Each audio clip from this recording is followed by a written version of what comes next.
चलो शुरू करो।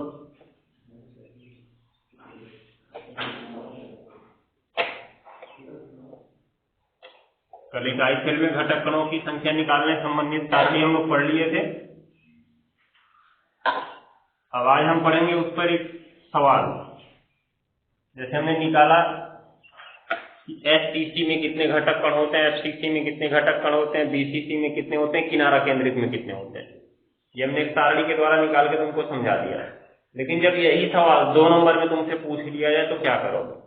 तो डायरेक्ट तो करोगे नहीं, उसके लिए कुछ और तरीका होना चाहिए। तो जितना हमने कल बोला था बस वही हमको लिख देना है, ठीक है। यहाँ पे सारणी से देखो हमने डायरेक्ट कर दिया है, 1/8 × 8 लिख दिया है।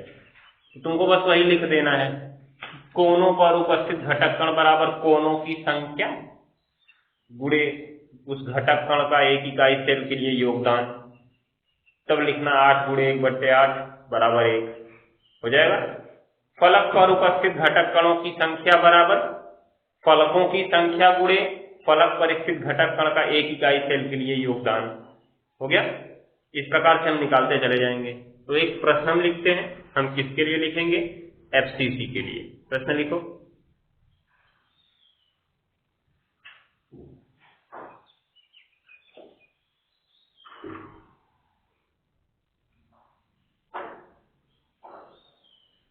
एक क्रिस्टलीय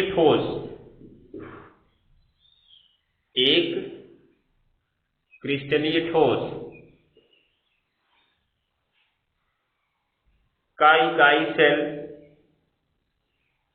एक क्रिस्टलीय ठोस का इकाई सेल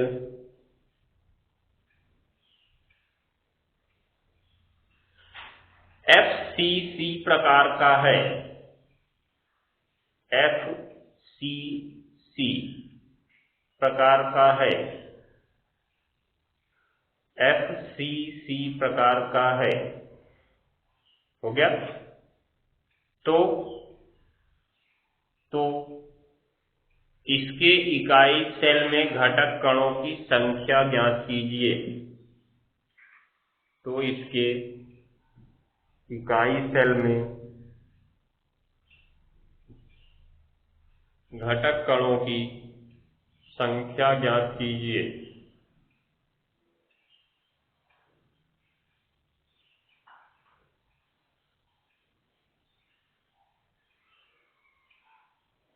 हो गया। तो अब इसमें हम लिखेंगे क्या? पता तो है हमको 4 होता है, पता है, लेकिन इसको हमको निकालना है।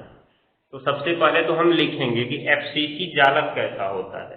एफसीसी इकाई सेल किसे कहते हैं? एफसीसी क्या होता है? एफसीसी की परिभाषा हम लोग राम नाम भजने आए हो, बस कितनी बार बोले पीछे वाला पढ़ लिया करो। कहाँ होगा? फलक के केंद्र पर। तो ऐसा इकाई सेल जिसमें घटक कण कोनों के साथ साथ फलक के केंद्र पर होते हैं, ठीक है। तो सबसे पहले ऐसे लिखोगे, क्योंकि एफसीसी में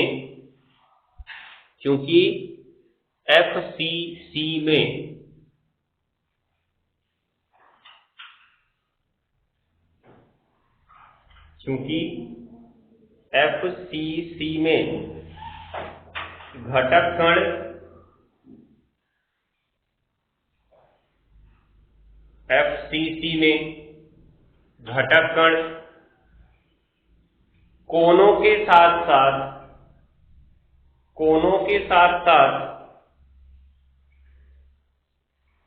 कोनों के साथ साथ फलकों के केंद्र पर होते हैं।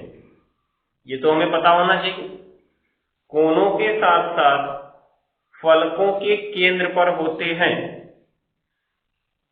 कोनों के साथ साथ फलकों के केंद्र पर होते हैं। हो गया। तो अब नीचे लिखेंगे, पैराग्राफ फिर चेंज करेंगे। अब करना क्या है? जब घटक कण कोनों के साथ साथ फलकों के केंद्र पर हैं तो इसका मतलब जो इकाई सेल में घटक कण होंगे कोनों के घटक कण प्लस फलक का घटक कण के योग के बराबर होंगे, क्योंकि घटक कण कहाँ कहाँ पर है, कोने पर है और फलक पर है। तो कोने पर जितना रहेगा वो और फलक पर जितना रहेगा वो, दोनों को जोड़ लो, हमको इकाई सेल में घटक कण मिल गया। मिला? क्या करना है, सबसे पहले अब हम कोनों पर घटक कण निकालेंगे। ठीक, तो इसमें हम नीचे लिखेंगे चूंकि घनीय इकाई सेल में, चूंकि घनीय इकाई सेल में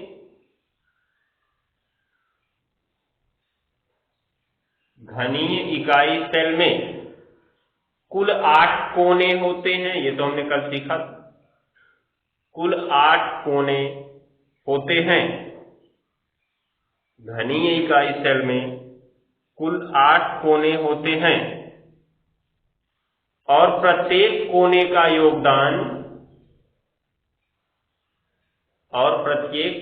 योगदान कितना होता है, 1/8 होता है। प्रत्येक कोने का योगदान 1/8 होता है। हो गया? इसलिए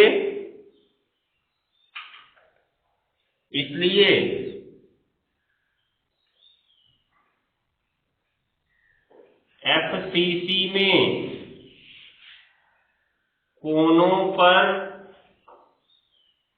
घटक कणों की संख्या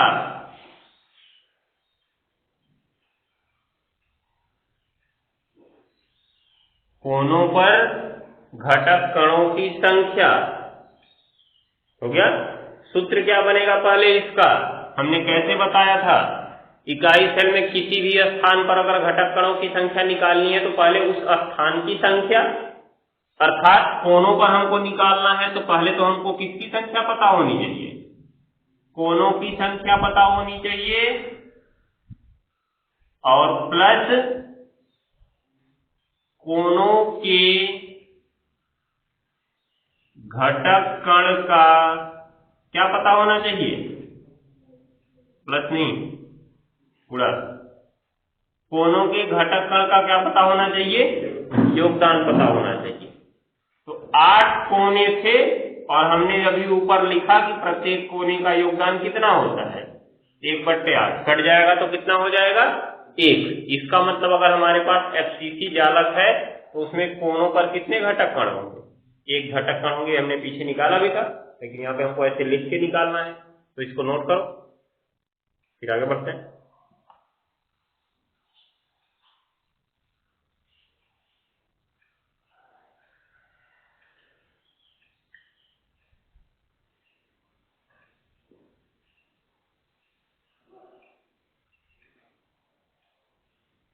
अभी हमने बोला कि एफसीसी में जो घटक कण होते हैं कोनों के साथ साथ फलकों के केंद्र पर भी होते हैं। तो कोनों का घटक कण तो हमने ज्ञात कर लिया, अब फलक का ज्ञात करना है। तो फलक के लिए हमको फलकों की संख्या पता होनी चाहिए और फलक के घटक कण का योगदान पता होना चाहिए। तो क्या लिखेंगे अब, तथा एफसीसी में कुल 6 फलक होते हैं। एफसीसी में कुल 6 फलक होते हैं। कुल 6 फलक होते हैं तथा प्रत्येक फलक पर स्थित घटक कण का योगदान, प्रत्येक फलक पर स्थित घटक कण का योगदान कितना होता है, प्रत्येक फलक पर स्थित घटक कण का योगदान 1/2 होता है। 1/2 होता है। प्रत्येक फलक पर स्थित घटक कण का योगदान 1/2 होता है। तो अब फिर क्या करेंगे, इसलिए एफसीसी में फलकों पर घटक कणों की संख्या बराबर यहाँ किसकी संख्या लिखना, वहां कोनों पर निकाले थे तो कोनों की संख्या लिखे थे, इस बार फलक की निकाल रहे हैं तो फलकों की संख्या लिखेंगे, गुणा फलक के घटक कण का योगदान लिखेंगे, फलक के घटक कण का योगदान। तो फलक की संख्या कितनी थी, कितने फलक थे, 6 फलक, और योगदान कितना था 1/2, काट देंगे तो कितना आ जाएगा 3 आ जाएगा। तो अब हम नीचे लिख सकते हैं, इसलिए FCC में कुल घटक कण बराबर क्या होगा, जो कोनों पर घटक कण थे उनको जोड़ना है और प्लस जो फलकों पर घटक कण थे इसको जोड़ना है। यही तो हमारी परिभाषा भी थी कि जिसमें घटक कण कोनों के साथ साथ फलकों पर होते हैं ना। तो कोनों पर कितने हैं 1 और फलक पर कितना है 3, तो कुल मिला के कितने हो गए 4। इस प्रकार से तुमको लिख लेना, चाहे जिसका भी पूछा जाए। SCC का पूछा जाएगा तो केवल कोने तक जाके रोक दोगे, क्योंकि SCC में केवल कोने पर होता है। BCC का पूछा जाएगा तो कोने के साथ साथ कहाँ होता है, अंतः केंद्र पर भी होता है। दूसरा तुम्हें अंतः केंद्र का बनाना पड़ेगा, ठीक है ना। इस तरह से उसको बना सकते हो लिख के, तो नोट कर लो। अगला शुरू करते हैं। अब अगली हेडिंग लिखो। अगली हेडिंग उप सहसंयोजन संख्या। उप सहसंयोजन संख्या।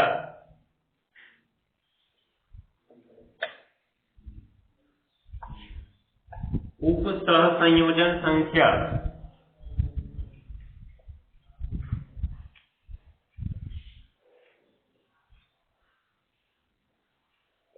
ये क्या होता है, लिखो, सीधे सीधे समझ लो, इसमें कोई टेक्निकल चीज नहीं है, समझाना है। देखो, किसी क्रिस्टलीय ठोस के जालक में, किसी क्रिस्टलीय ठोस के जालक में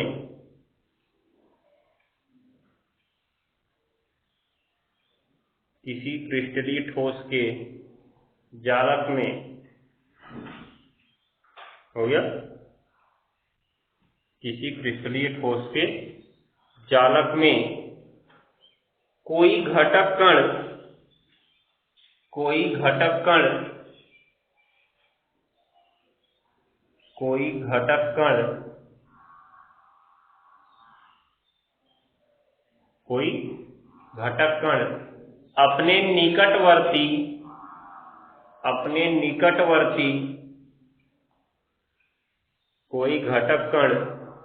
अपने निकटवर्ती जितने घटक कणों से,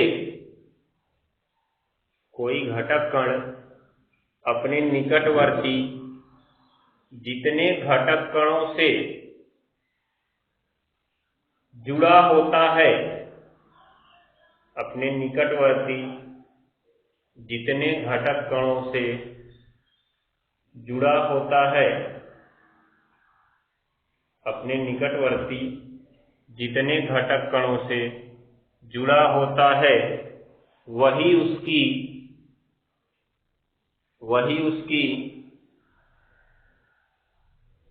उप सहसंयोजन संख्या कहलाती है।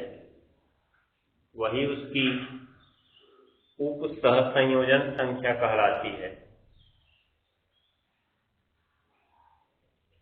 वही उसकी उप सहसंयोजन संख्या कहलाती है।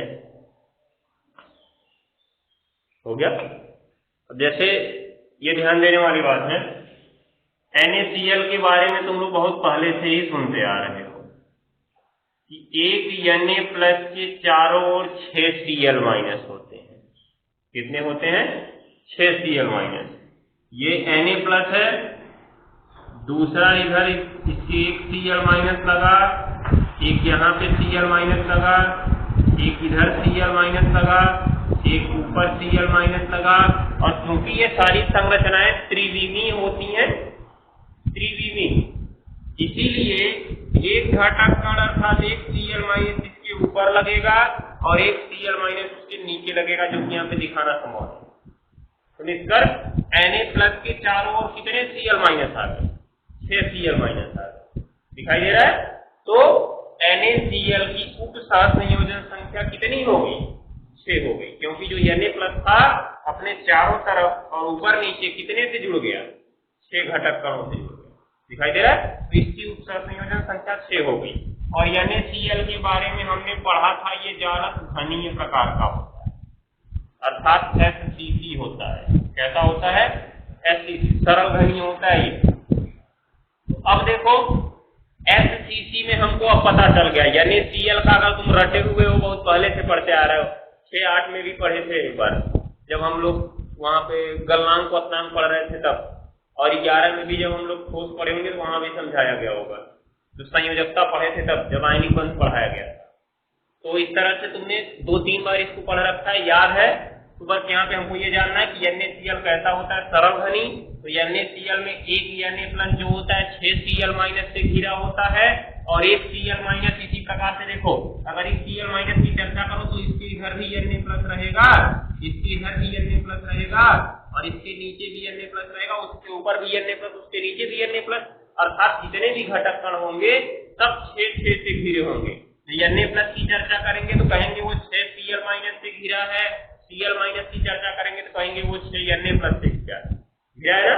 तो जो घनीय हो गए, सरल घनीय, उनकी उप सहसंयोजन संख्या कितनी होगी? 6 होगी।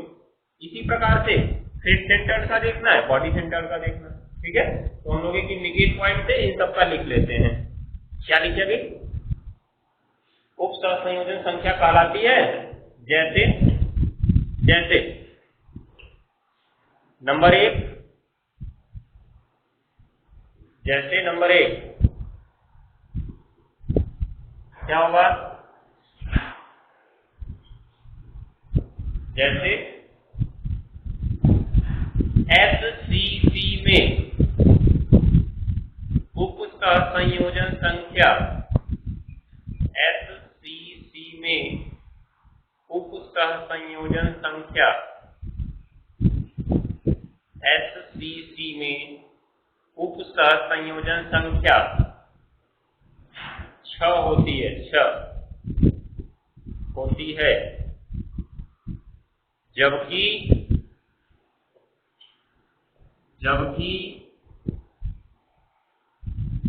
FCC में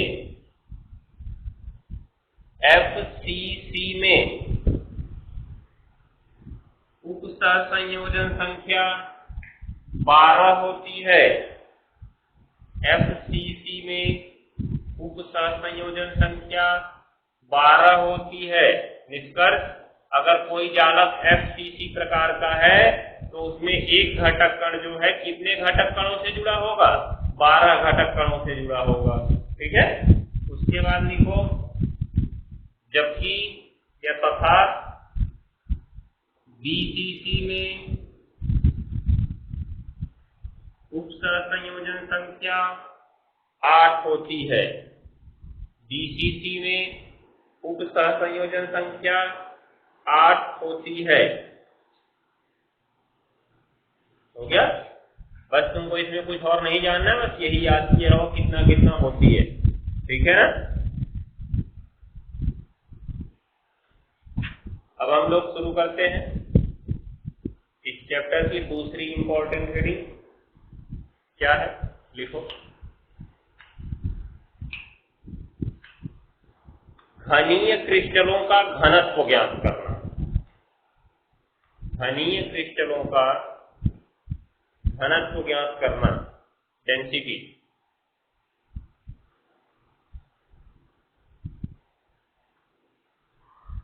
घनीय क्रिस्टलों का घनत्व ज्ञात करना।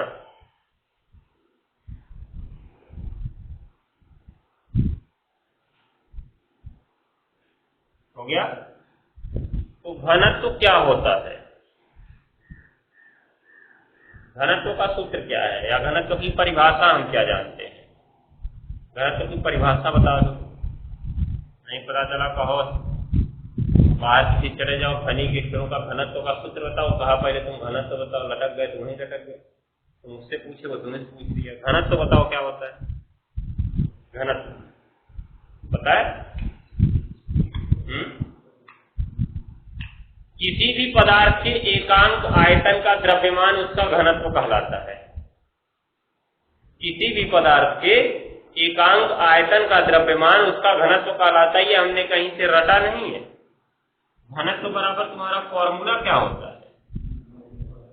द्रव्यमान बट्टे आयतन होता है, क्योंकि द्रव्यमान बराबर आयतन गुणे घनत्व होता है। रटा रटाया फॉर्मूला है। तो घनत्व बराबर निकालें तो द्रव्यमान बट्टे क्या आएगा? तो अगर हम किसी भी प्रकार से आयतन को एक कर दें तो घनत्व किसके बराबर हो गया? घनत्व किसके बराबर हो गया? द्रव्यमान के बराबर हो गया। तो हम कह दें कि अगर आयतन एक हो जाए तो जितना द्रव्यमान है वही घनत्व है। देख लो नहीं देखा? तो निष्कर्ष क्या निकला कि किसी भी पदार्थ के एकांक आयतन का द्रव्यमान उसका क्या कहलाता है? घनत्व कहलाता है। तो इसी प्रकार से अगर हमारे पास कोई क्रिस्टलीय ठोस है, मान लो इतना बड़ा हमारे पास क्रिस्टलीय ठोस था, अब इसका एकांक आयतन क्या है? मान लो इतना है इसका एकांक आयतन, तो इसको लेके तराजू पे तौल दो कितने ग्राम का है, यही इसका घनत्व हो जाएगा। ठीक है? अब एकांक कुछ भी हो सकता है, 1 centimetre cube, 1 metre cube, 1 kilometre cube, समझ गए?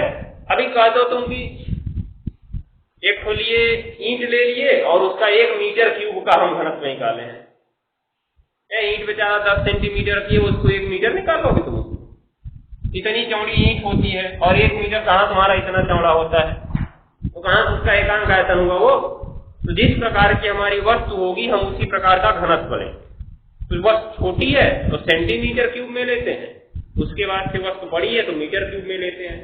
तो यहाँ पर हमारी वस्तु तो काफी छोटी होगी, क्योंकि जो भी हम क्रिस्टल जारक उठाएंगे उसका एकांक आयतन हम किसमें मानेंगे? सेंटीमीटर में मानेंगे। किसमें मानेंगे? Centimetre cube. सेंटीमीटर क्यूब का मतलब 1 सेमी लंबा, 1 सेमी चौड़ा और 1 सेंटीमीटर ऊंचा, मतलब मान के चलो इतना, यही हमारा है 1 सेंटीमीटर। अब इतने में जितना द्रव्यमान होगा वही उसका घनत्व होगा। समझ गए? तो हमको इसका फॉर्मूला पढ़ना है। तो अब एक चीज देखो, घनत्व निकालना है, द्रव्यमान बट्टे क्या है? आयतन। तो द्रव्यमान तो तुमको सवाल में दिया जाएगा और आयतन तुम्हें पता करना है। अगर इसको हमने पता कर लिया तो हमको सूत्र पता हो गया। हम तो पहले घनत्व का लिखते हैं, क्या क्या होगा इसमें, मतलब घनत्व की परिभाषा, उसके बाद तब इसको लिखो।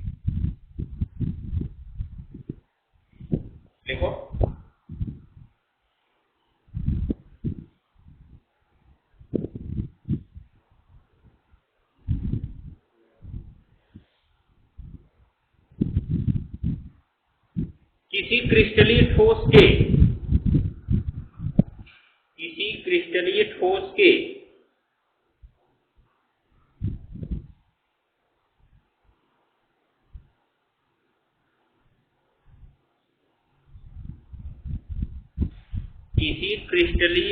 के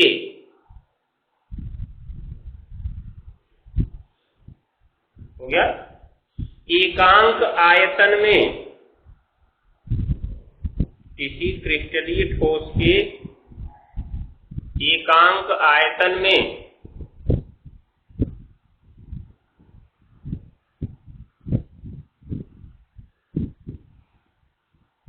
हो गया उपस्थित घटक कणों के द्रव्यमान को, एकांक आयतन में उपस्थित घटक कणों के हो गया आयतन को, एक मिनट, द्रव्यमान, घटक कणों के द्रव्यमान को, घटक कणों के द्रव्यमान को हो गया उस ठोस का घनत्व कहते हैं, उस ठोस का घनत्व कहते हैं। देखो ये घनत्व हमारे लिए बहुत ज्यादा इंपॉर्टेंट है, ध्यान दिए रहना। हर जगह पे हमको घनत्व की जरूरत पड़ती है।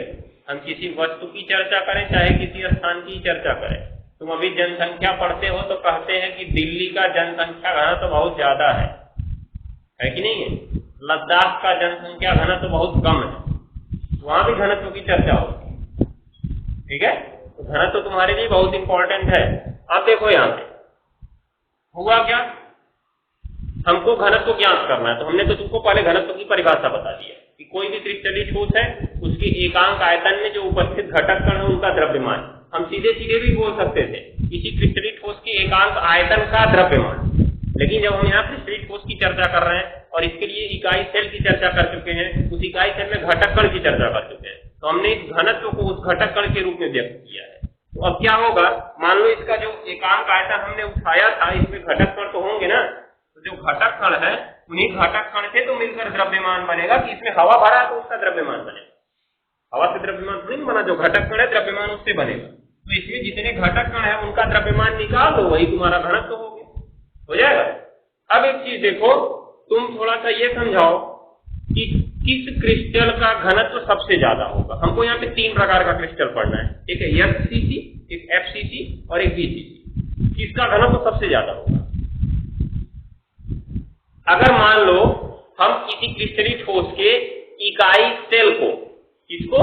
इकाई सेल को उसका एकांक आयतन मान लें, वास्तव में होता तो नहीं क्योंकि इकाई सेल बहुत छोटा है, लेकिन हम मान रहे हैं कि उसके इकाई सेल को अगर उसका एकांक आयतन मान लें, अब तो समझा सकते हो कि घनत्व किसका सबसे ज्यादा होगा। अगर एचसीसी प्रकार का है तो उसमें घटक कण कितने होते हैं? 1। बीसीसी प्रकार का है तो घटक कण कितने होते हैं? 2। एफसीसी प्रकार का है तो घटक कण कितने होते हैं? 3। निष्कर्ष, सबका इकाई सेल की लंबाई चौड़ाई तो है एक ही समान। दिखाई दे रहा है ये? चलो हो गया। अब देखो, सबका इकाई सेल एक समान होता है, घनी तीनों का घनी एक होता है, जिसको बोलते हैं simple cubic, body centred cubic, face centred cubic. Cubic सब में लगा था, घनी सब में लगा है। तो हुआ क्या, जब एचसीसी पढ़े तो इतनी दूर में खाली एक घटक कण आया, बीसीसी पढ़े तो इतनी दूर में 2 घटक कण हो गया, और एफसीसी पढ़े तो इतनी ही दूर में कितना घटक कण हो गया? 4 घटक कण हो गया। तो किसका द्रव्यमान सबसे अधिक होगा? एफसीसी का द्रव्यमान सबसे अधिक होगा ना, और उसी द्रव्यमान को तो हमने घनत्व कहा। दिखाई दे रहा है? तो निष्कर्ष, अगर तुम एफसीसी का एकांक आयतन उठाते हो तो उसमें सबसे ज्यादा घटक कण होंगे, और सबसे ज्यादा जो घटक कण होंगे तो उनका द्रव्यमान भी सबसे ज्यादा होगा, और जब द्रव्यमान सबसे ज्यादा हुआ तो उसी को तो हमने घनत्व कहा। क्यों? क्योंकि एकांक आयतन में उपस्थित घटक कणों के द्रव्यमान को ही तो घनत्व कहते हैं। ठीक है, तो जिसके एकांक आयतन में सबसे ज्यादा घटक कण होंगे उसी का घनत्व सबसे अधिक होगा। तो इन तीनों प्रकार के क्रिस्टलों में सबसे ज्यादा घनत्व किसका होता है? एफसीसी प्रकार का होता है। अभी आगे हम लोग निकाल कर चेक भी करें। ठीक है, तो लिखो,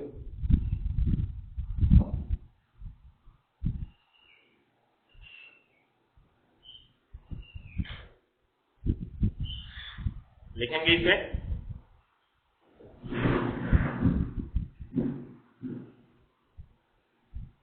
इंडिकेट पॉइंट। इंडिकेट पॉइंट ये लिख लिया ना, घनत्व कहलाता है, उसके नीचे भी इंडिकेट पॉइंट लिखो, सिंगल इंडिकेट पॉइंट।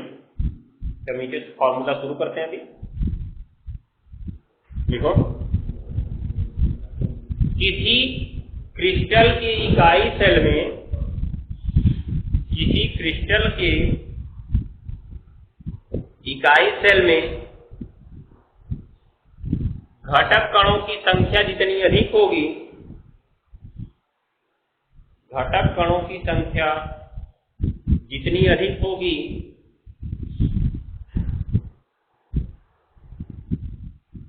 घटक कणों की संख्या जितनी अधिक होगी, घटक कणों की संख्या जितनी अधिक होगी, हो गया, उस क्रिस्टल का घनत्व तो उतना ही अधिक होगा। उस क्रिस्टल क्रिस्टल का घनत्व उतना ही अधिक होगा। नीचे पैराग्राफ चेंज करके काली पेन से लिख लेना।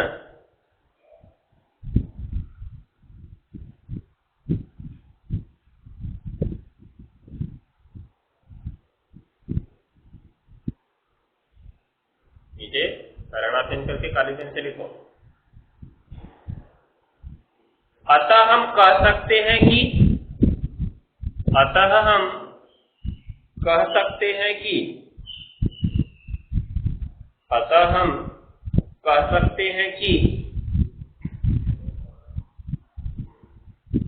हो गया। SCC का घनत्व सबसे कम, SCC का घनत्व सबसे कम, क्यों? क्योंकि उसकी इकाई सेल में घटक कण सबसे कम है। हो गया। SCC का घनत्व सबसे कम और FCC का घनत्व सबसे अधिक होगा, और FCC का घनत्व सबसे अधिक होगा। FCC का घनत्व सबसे अधिक होगा। FCC का घनत्व सबसे अधिक होगा। हो गया ना? ये ध्यान में रखना है। नीचे एक हेडिंग लिख लो, इंडिकेट हेडिंग। क्रिस्टल के घनत्व की गणना, क्रिस्टल के घनत्व की गणना, इसको हम लोग कल पढ़ेंगे। अब इसके लिए हम फॉर्मूला निकालेंगे, उस फॉर्मूले से हम लोग सवाल लगाएंगे। ये हेडिंग बहुत इंपॉर्टेंट है, ध्यान दे रहना। वेरी वेरी वेरी, जितना बार हो सके उतनी बार इंपॉर्टेंट लिखो, ठीक है? चलो, और एक चीज ध्यान में रखो, चैप्टर डेली तैयार करते रहो, क्योंकि तुम लोग के पास इतना ज्यादा टाइम नहीं है कि दोबारा तुमको फिर से उतना समय मिल पाएगा कि तुम रिवीजन कर पाओगे। समझ में आया कि नहीं है? इसलिए जो चैप्टर चल रहा है उसको लगातार तैयार करते चलो, जिससे दोबारा पढ़ने में तुम्हें ज्यादा परेशानी ना हो। पिछली बार क्या था, हम सिलेबस पूरा दिसंबर में खत्म कर दिए थे, और जबकि हम नवंबर से डेली टेस्ट लेना इन लोग का प्रारंभ कर दिए थे। इस बार तुम लोग के साथ ऐसा नहीं हो पाएगा। टेस्ट में कुछ कमी होगी, और जो सिलेबस खत्म होगा वो हो सकता है जनवरी लास्ट पहुंच जाए, और पेपर तुम लोग का फरवरी से आगे नहीं जाने वाला है, भले ही लॉकडाउन लगा हुआ है। ये ध्यान दिए रहा, क्योंकि अगले साल तक इस समस्या से निजात मिल जाएगा, और पेपर तुम्हारा फरवरी में होगा, क्योंकि सरकार के अनुसार फोरम पूर्ति के लिए सभी स्कूल में ऑनलाइन क्लासेस चल रही। समझ गए? निष्कर्ष, सरकार के अनुसार तुम्हारा सत्र अप्रैल से ही चालू है, अर्थात तुम्हारी पढ़ाई में कोई परेशानी नहीं है, लेकिन तुमको पता है कितनी परेशानी है। ठीक है, ध्यान दिए रहा। तो तुम्हारा पेपर नहीं टलने वाला है, ऐसा नहीं होगा कि पेपर तुम्हारा ले जाके उधर अप्रैल में करवाएंगे। बहुत टालेंगे तो 20 फरवरी से होता है, 1 मार्च से कर सकते हैं, लेकिन 1 मार्च से अगर करेंगे तो 6 या 7 मार्च को तुम्हारा पूरा पेपर खत्म। ध्यान दिए रहा, मतलब डेली पेपर होगा, तो रिवीजन के लिए टाइम नहीं मिलेगा। तुम्हारे ऊपर है कि तुम अभी से पढ़ना चाहते हो कि बाद में बस वही खाली फोरम पूर्ति के लिए दिखाने के लिए दिन भर कॉपी लेके बैठना चाहते हो। तो तैयारी अभी से करते रहो, तब बाद में तुम्हें परेशानी नहीं हो। जितना चैप्टर पढ़ाया जाए, जो चैप्टर चल रहा है उसको डेली तैयार करते रहो। आधे 1-1 घंटे कम से कम रिवीजन पे, तो इसको पढ़ो दोबारा। नहीं समझ में आता आके पूछ लो, फिर से समझाया जाए, लेकिन इसको पढ़ो। पढ़ोगे तभी कुछ काम होगा। जो चीजें इसे बताई गई, तुमको इकाई सेल बताया गया, घटक कणों की संख्या निकालना बताया गया, सूत्र उसका बताया गया, परिभाषा बताई गई, इन सबको तो कम से कम याद ही रखो। और हमारे पास इतना टाइम नहीं होगा। पिछली बार की जो बैच थी उसमें हम सोचो अगस्त से पूछना शुरू कर दिए। जब अगस्त शुरू हुआ था तभी से हमने पहले चैप्टर से रोज 5-5 हेडिंग पूछना शुरू कर दिया था। लेकिन आज तुम लोग के साथ ऐसा नहीं होने वाला है, क्योंकि अगर हम 5-5 हेडिंग 20 मिनट में पूछेंगे तो 20 मिनट में हम 3 हेडिंग इधर खत्म कर देंगे। तो हमको इधर समाप्त भी करना है, चैप्टर समाप्त करना, पहले पूरा एक बार खत्म हो जाए तब रिवीजन देखा जाए। ऐसा नहीं है कि हम तुमको 10 पार्ट पढ़ा के रिवीजन करवा दे, बाकी का 6 पार्ट छोड़ दे, 6 पार्ट में सवाल पूछ लिया गया, बैठ के घंटा बजाओ पेपर में। तो ठीक है, इसलिए ध्यान देते रहो, पढ़ाई पे ध्यान दो। अब घूमना फिरना बंद करो, वैसे भी घूमना फिरना बंद है, लॉकडाउन लगा है। बाहर निकलोगे तो क्या, बाहर निकलोगे पुलिस यहाँ कुछ चाहिए नहीं है।